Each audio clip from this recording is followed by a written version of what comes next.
17 cuerpos fueron encontrados en una fosa cerca de Chilpancingo. Aquel lugar, usted lo recuerda con total claridad, donde fueron encontrados también, donde se produjo la matanza de los estudiantes cerca de Iguala, en Ayotzinapa. Mientras tanto, hace unos días el presidente Peña anunció que mandaría al Congreso una iniciativa para crear una ley general de desapariciones forzadas, pero todavía no se materializa. ¿Cómo vamos a enfrentar esta crisis de derechos humanos que hay en el país? De eso vamos a hablar hoy respecto del tema de la desaparición forzada. En Opiniones Encontradas, soy José Buendía. Gracias por estar con nosotros en este programa en el que todas las ideas se pueden cuestionar siempre que se debatan. Van a venir con nosotros un especialista y además representante en organizaciones, en instancias de desaparición forzada de Naciones Unidas, y además va a venir también un representante de la Procuraduría General de la República. No se vaya, regresamos en un minuto. Vea estos datos para contextualizar el debate y arrancamos con Opiniones Encontradas. El presidente Enrique Peña Nieto enviará al Congreso la iniciativa de ley general para prevenir y sancionar los delitos de desaparición de personas, un problema por el que ha sido objeto de fuertes críticas en los reportes de los relatores de Naciones Unidas sobre desapariciones forzadas y tortura. Es una solicitud que en repetidas ocasiones ha recibido el gobierno mexicano de parte de los organismos internacionales, pero que se mantiene en estatus dependiente a pesar de la grave crisis de derechos humanos por la existencia en registro de más de 26,000 personas desaparecidas. No obstante, la PGR reveló a Excelsior que un total de 120 personas trabajan en la Fiscalía Especializada de Búsqueda de Personas Desaparecidas para dar con el paradero de ellas.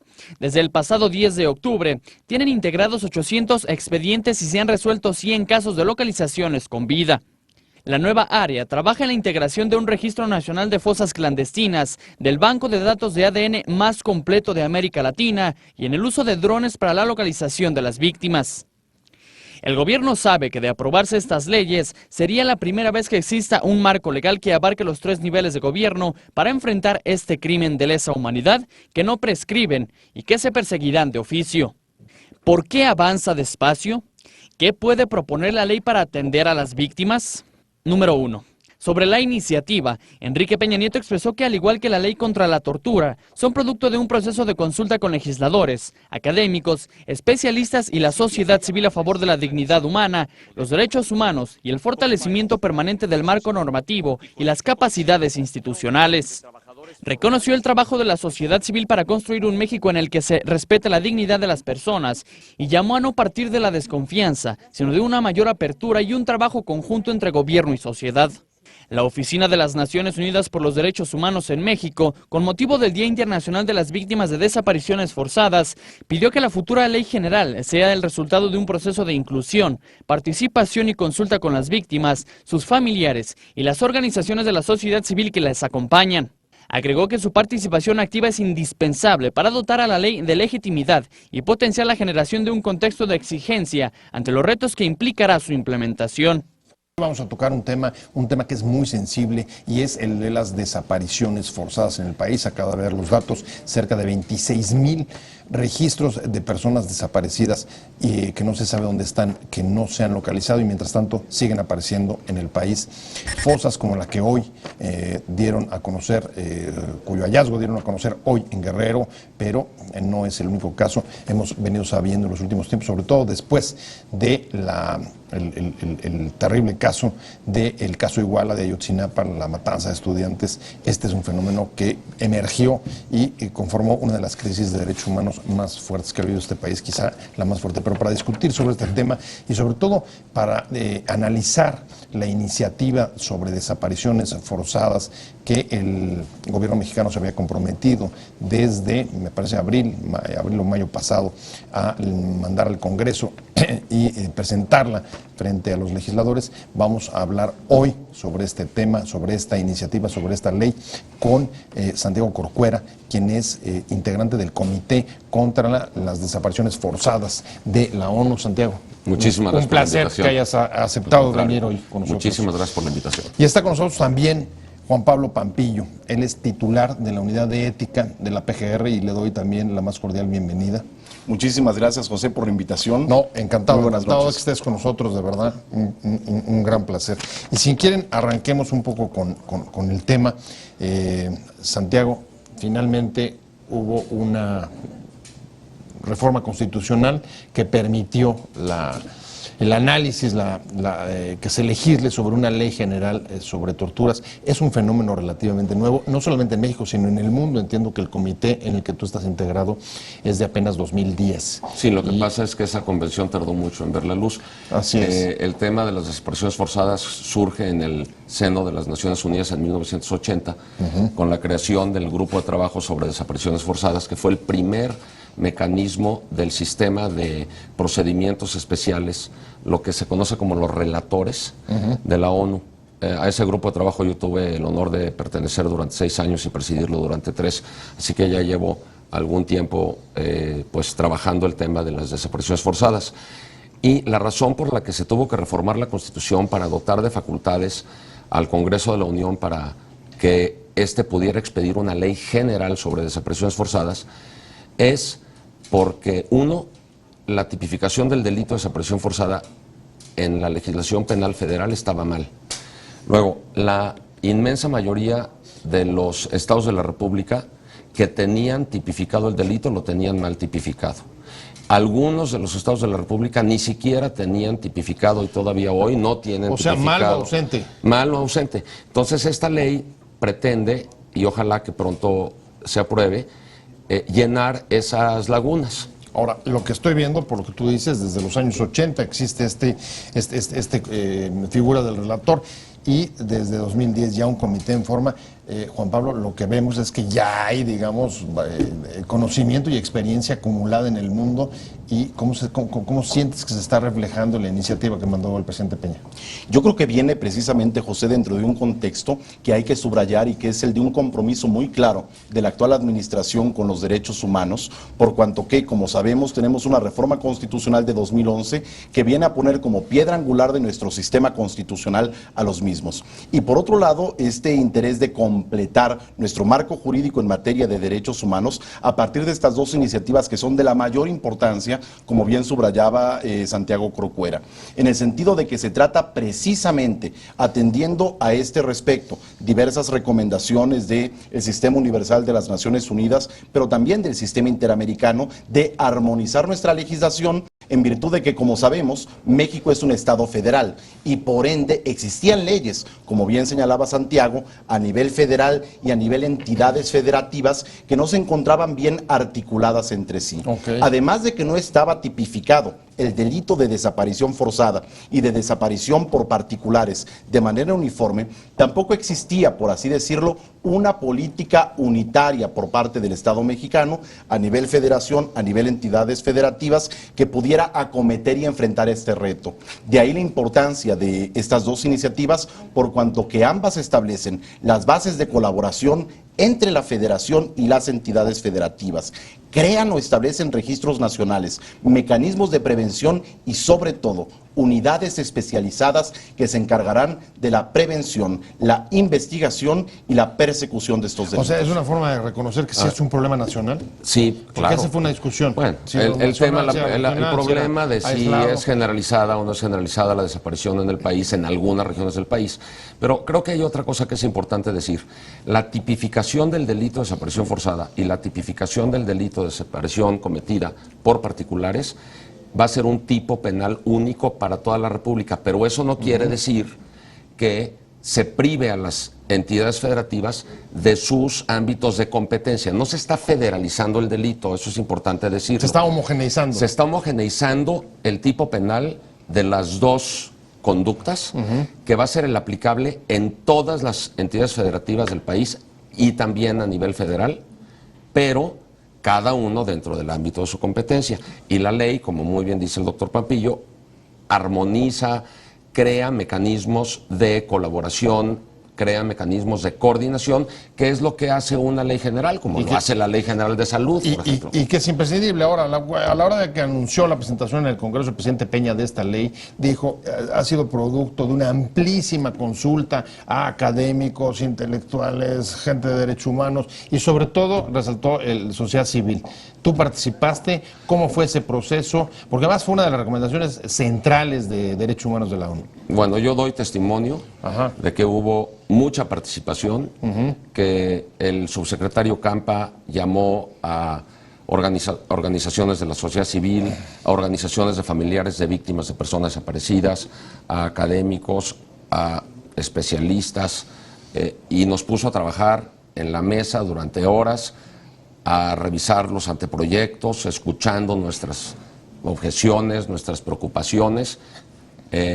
Luego, más adelante, yo tuve el gusto de tener diversas conversaciones con el doctor Pampillo, en donde con absoluta apertura escuchaba lo que yo le decía, y debo también dar testimonio de que en la mayoría de los casos, en esta iniciativa, por lo que se refiere particularmente a la tipificación de los delitos, hay otros capítulos en donde la verdad yo no participé porque no me siento con las capacidades y la especialidad correspondiente, y como toda obra humana, pues tiene fortalezas y tiene debilidades, pero lo que yo he venido diciendo es que esta iniciativa es algo así como una escultura casi terminada que el Poder Ejecutivo pone en manos del Poder Legislativo para que ya nada más llegue y le dé pulimiento y le afine lo chueco de la nariz.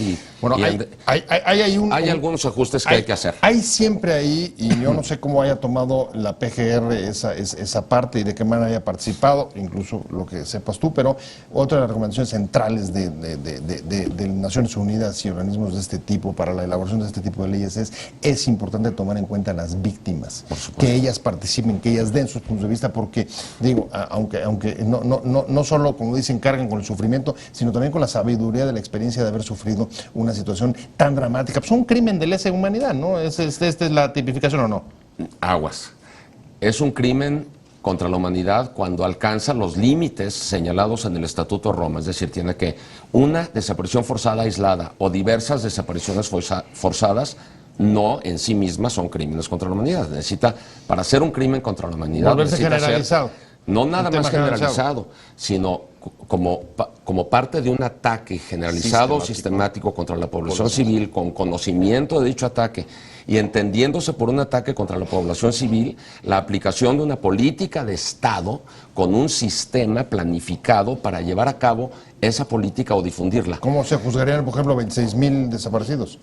Bueno, lo que pasa es que hay que subrayar si es parte de un plan o no. Es una cifra tramposa, por cuanto que dentro de esas cifras se encuentran aquellas personas que son víctimas del delito de desaparición forzada, del diverso delito de desaparición por particulares, pero también personas no localizadas. Es decir, que no han sido víctimas necesariamente de estas conductas ilícitas, sino que se encuentran por cualquier otro motivo extraviadas. Ahora, que por cierto son mucho más de 26,000. Sí, déjame recuperar, y el tema de la consulta, que me parece muy digno de ser subrayado. Santiago lo mencionaba y se lo agradezco muchísimo porque estas dos iniciativas son el producto de un ejercicio prácticamente inédito en la historia de las iniciativas de ley presentadas por el Ejecutivo Federal, donde previamente a que las mismas se presenten ante las cámaras, ante el Congreso de la Unión, se hace un ejercicio de consulta en el que se invita a expertos, como Santiago en este caso, a diversas entidades gubernamentales, por ejemplo, de las entidades federativas, de las procuradurías y fiscalías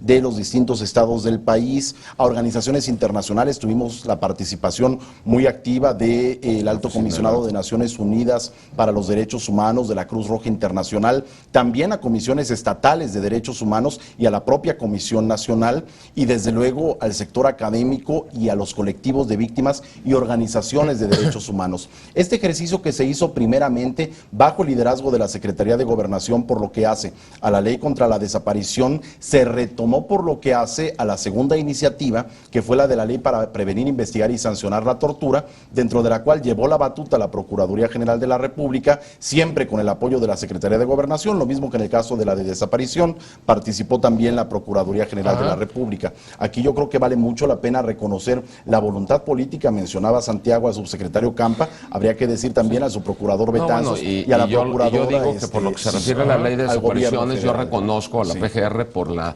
interlocución que yo tuve directamente contigo, Juan Pablo, durante muchos minutos, horas, y no puedo decir otra cosa. Yo, por ejemplo, te agradezco que me hayas presentado como integrante del comité. Olvidaba decir desde el principio que todo lo que yo diga aquí lo estoy diciendo a título personal y no como integrante de ese comité, pero gracias por presentarme, porque pues sí soy miembro de ese comité, ni modo que no.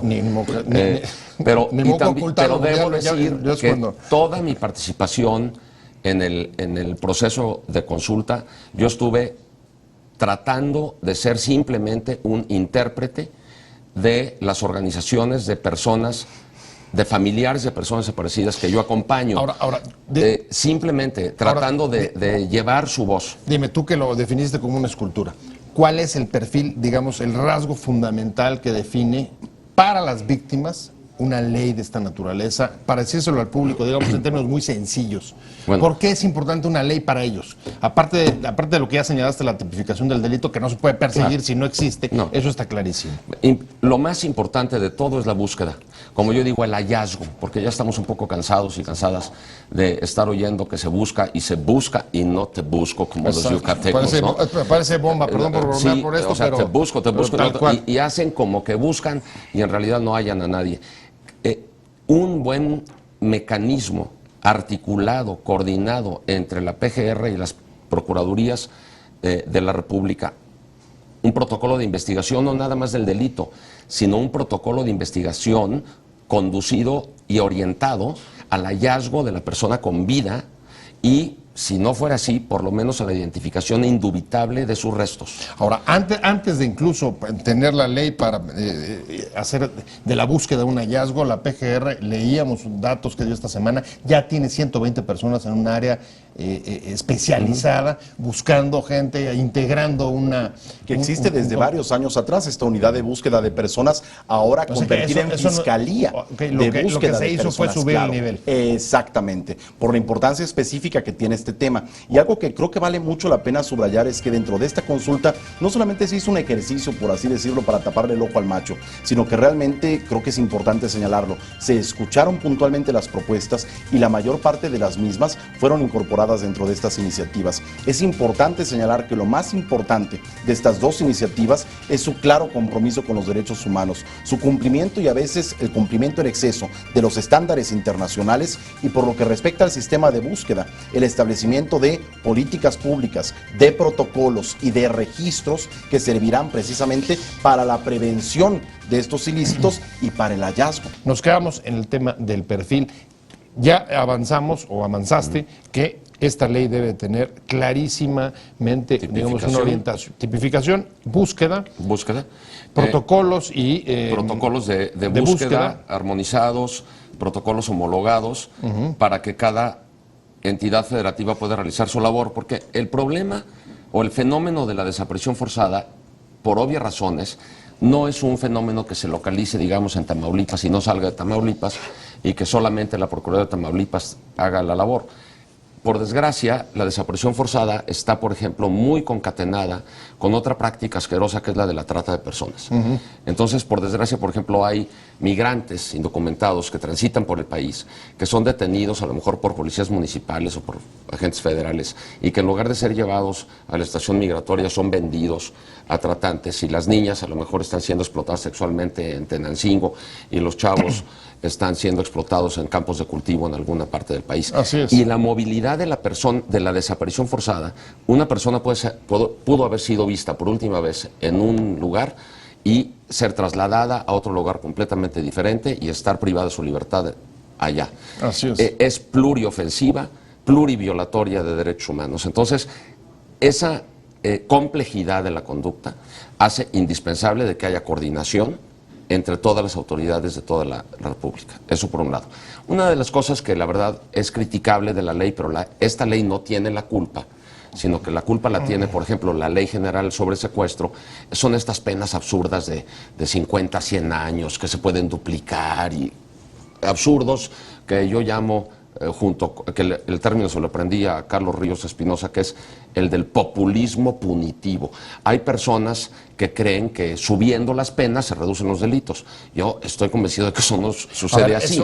Eso me preocupa, Santiago. Por supuesto que a todos el populismo punitivo, Pero lo que pasa es que punitivo solo no nos interesa. Y mucho más grave si además va acompañado de un altísimo nivel de impunidad. Pero déjame explicar. Y ese sí, déjame pasarle para la película. Santiago Sí, lo dice sí. clarísimo, las bondades de la ley. Lo que nos preocupa es no solamente el populismo punitivo, sino la impunidad. ¿Es suficiente o es lo que ustedes necesitaban para trabajar y realmente pues, lograr lo que se pone sobre la mesa? Encontrar, no solo buscar, encontrar. Claro. Es un punto de partida, no un punto de llegada. Es un punto de partida que nos brinda un marco jurídico sólido, robusto, comprometido con derechos humanos, donde se reconoce que el delito debe perseguirse de oficio, donde se reconoce que es un delito imprescriptible, donde se reconoce que debe castigarse con la mayor severidad, donde se cierran además a través de la tipificación de otros delitos vinculados, ventanas que pudieran dar espacio precisamente a la impunidad, donde se crea un sistema nacional de búsqueda, donde se establecen protocolos, se regula la provisión de registros y algo que es muy importante, se atiende de manera particular a las víctimas, acompañándolas de dos maneras específicas. Número uno, a través de la implementación de un novedoso proceso de declaración de ausencia para los casos de desaparición. Y número dos, a través de un avance, de un paso para adelante que se da desde la Ley General de Víctimas hasta el capítulo correspondiente de esta iniciativa, donde en materia sobre todo de apoyo y atención inmediata a las víctimas, me parece que se les está queriendo brindar un apoyo que sea más coherente con la situación dramática y traumática que se encuentran viviendo. Te explico lo de la declaración. Sí, nada más déjame retomar este punto antes de entrar a ese, porque me parece central. Hoy, salvadas distancias, Santiago, en La Habana acaban de llegar a un acuerdo histórico las FARC y Bogotá, y el punto 4, que es el que estaba trabando la negociación de la guerrilla más vieja del continente, fue el tema de reparación del daño a las víctimas. Una ley de desaparición forzada en México, habida cuenta que hay 26,000, independientemente de la discusión sobre qué hay ahí, lo que sea, pero es una cantidad considerable. ¿Tendría que incorporar también alguna forma de reparación del daño para las víctimas o no? ¿O es una falacia? No. Al contrario, mira, estás hablando con alguien que se bronqueó con el gobierno pasado por esa ley general de víctimas, pero ¿de qué manera? La tratamos de sacar adelante y ese gobierno de Calderón se dedicó a torpedearla y la quiso hundir. Y la verdad, honor a quien honor merece, el día que tomó posesión el presidente Peña... Oye, es que era belicoso. Bueno, era un gobierno belicoso. Pues, y además odiaba y para agarrar vuelo. Vienes. Tenemos ya una ley general de víctimas con sus defectos y esa ley general de víctimas ya trae un catálogo muy amplio y por cierto, muy apegado a los estándares internacionales en materia de reparaciones, donde están todos los conceptos más novedosos o más actualizados en la materia. Esta ley, este proyecto de ley, contiene también un capítulo de reparaciones. Existen algunas voces que manifiestan preocupación de que haya duplicidad, porque para eso está la Ley General de Víctimas, que en lugar de que hubiera habido un capítulo en la Ley General sobre desapariciones forzadas, sobre reparaciones de víctimas de desaparición, más bien se debió haber ajustado o apretado las tuercas de la Ley General de Víctimas y reformarla. Pero eso es algo que pues ahí está y que es debatible. Ahora, la declaración de ausencia por desaparición, es un concepto que viene del derecho comparado latinoamericano o sudamericano principalmente, y que México recoge en la Ley General de Víctimas en el artículo 21, último párrafo. Y desde aquel entonces se estableció la obligación para las legislaturas de los estados de reformar su legislación civil para complementarla de aquellas figuras como la declaración de ausencia y la declaración de muerte presunta. Te pongo un ejemplo muy sencillo. Llega una señora a un banco a tratar de sacar su lanita del libretón del hijo desaparecido. Y en la cajera le dice, pues tiene que venir el hijo a firmar. El titular. Pues es que está desaparecido. Entonces, dicen, bueno, pues entonces que pida la declaración de muerte presunta ya para que se abra la sucesión. Y entonces la madre o la esposa o la hermana gritan y dicen, ¿qué? Es un abuso, sí. Bueno, ¿creen que están yo voy a ir revictimizando. voluntariamente a pedirle a alguien que declare presuntamente muerto a mi marido o a mi hijo o a mi hermano cuando vivo se lo llevaron? Y Claro cuando que además- no, y cuando- claro que no. Claro, no, Entonces lo que está necesitamos pidiendo que la haya gente, una vivo lo queremos. presunción de vida, un reconocimiento a la personalidad jurídica de la persona desaparecida, pero dotar a los familiares de los instrumentos para poder disponer del dinero, ejercer la patria potestad por uno solo de los padres, disolver el vínculo matrimonial si fuera necesario, poder enajenar el terrenito, etcétera. Solucionarle realmente en parte la vida a estas víctimas que en virtud de la desaparición incurren en una espiral pauperizante, o sea, verdaderamente terrible, porque no solamente salen a buscar ellas y a investigar qué fue lo que Sí, pasó, claro, empeñan sino su que además vida, tienen que esfuerzos. trabajar el doble de tiempo porque la otra parte que está desaparecida probablemente era fuente de ingresos hacia la familia y además de la angustia permanente, la tristeza que sufren. O sea, realmente Eso es un cisma a mí total. me impresiona Sí. esta conducta, la cantidad de Vidas destrozadas. daños que genera, es asquerosa. Seguimos con este tema de las desapariciones forzadas y nos quedamos con el tema de la declaración de ausencia, Juan Pablo. Muy importante lo que decía Santiago respecto de la misma, cómo es necesario que las víctimas de este delito pluriofensivo efectivamente tengan la posibilidad de acceder a una parte del patrimonio de la persona que ha desaparecido con el propósito de sufragar los gastos cotidianos. Muchas veces se trata del principal proveedor, quien mantiene a la familia, que queda abandonada con motivo de estos hechos. Y algo muy importante es que este procedimiento, además de evitar todo lo que es la carga simbólica de optar por una declaración de muerte, por ejemplo, que es improcedente respecto de una desaparición, donde el principio fundamental es la búsqueda en vida, quiere dispensar sobre todo los engorrosos e interminables trámites que toman mucho tiempo y que cuestan dinero. Pero lo platicamos hace rato, es materia civil que corresponde a los estados. Es correcto. A por lo pesar de mismo- que esta es una ley general. Y por lo mismo, únicamente se pudo incluir como parte de esta ley general una serie de bases o principios generales que tienden a decirle a las entidades federativas cuáles son los referentes conforme a los cuales deben legislar. O sea, en la un materia. estándar. Para no invadir la jurisdicción de las entidades federativas como parte de nuestro federalismo. Santiago. Pero mira, aquí a mí esto de la invasión de facultades me parece francamente darle demasiado crédito a las holgazanas de las legislaturas de los estados. Se invaden facultades que no han querido usar. Entonces, ¿quién puede quejarse de la invasión de facultades? A ver, el artículo 21 de la Ley General de Víctimas, desde 1913, dice que las legislaturas de los estados tenían que haber legislado sobre esta materia. Se les dio no 6 meses, se les dio 1 año. Es la fecha en que solamente 4 entidades federativas han cumplido con su labor. ¿Qué facultades pueden ser invadidas si no son utilizadas? O sea, Es es la inacción. increíble la indolencia de estas desgraciadas legislaturas de los estados que no se ponen a trabajar en algo tan sencillo, porque estos son 14, 15 artículos, o sea, no es una cosa que digas tú el agua tibia mezclada con...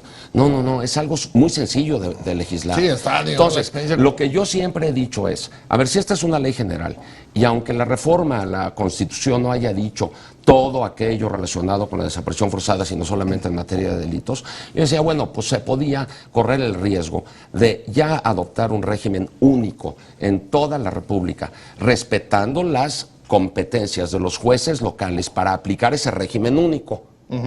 Pero no dejar otra vez en manos de las O sea, que legislaturas. eso hizo que se quedara corta la declaración de ausencia. Para mí sí, porque ¿sabes Ajá. qué es lo que va a pasar, José? Pues que las holgazanas no van a hacer su trabajo. Bueno, y no solo eso, No, solo eso. ahora- y les queda una bronca a la PGR porque parte del éxito de su labor depende de la Ahora, coordinación que hagan con los se estados. logró algo ¿Cómo muy vas, bueno. ¿Cómo vas a superar Se logró esa? algo que Ahora, hay que... ahí te quiero decir que el gobierno de la República es un gobierno que debe ser respetuoso del federalismo por un lado. Por otro lado, que esta ley se hizo precisamente de manera conjunta con los gobiernos de las entidades federativas a través de la Conferencia Nacional de Gobernadores. Sí, pero van a, Que tuvimos reuniones. pero van a velocidades muy distintas y eso es un obstáculo para tu propia tarea, ¿o no? A ver, Pero, por ejemplo, por lo que respecta al combate a estos delitos, se establece claramente la facultad de atracción. Es decir, la Procuraduría General de la República, en ciertos y sí, determinados pero casos es por el previstos delito, por la pero para la Constitución. declaración- La declaración no hay de atracción. ¿qué ausencia. hacemos con la declaración? Mira, el problema aquí va a ser ese, que yo doble contra sencillo, nos vemos dentro de 6 meses a ver cuántas legislaturas ya cumplieron con su labor. Yo, en la medida en que he podido, en Querétaro, en Nuevo León, en Coahuila, en el DF, en todas participé en la redacción de las leyes de declaración. Yo doble contra sencillo te digo que no van a cumplir con su labor. Bueno, además hay que recordar... Ahora, sí. pero la ley sí incluye un transitorio que dice, bueno, si no cumples con tu labor se van a aplicar estos principios. Lo malo es que yo creo que estos principios no son lo suficientemente específicos como para que un juez local pueda aplicar, por ejemplo, cuántas veces tengo que publicar el edicto para que ya pueda yo emitir la declaratoria de desaparición. Voy cerrando y voy a cerrar contigo. En efecto, la gran promesa de este gobierno fue desde Gobernación coordinar los esfuerzos en temas de seguridad.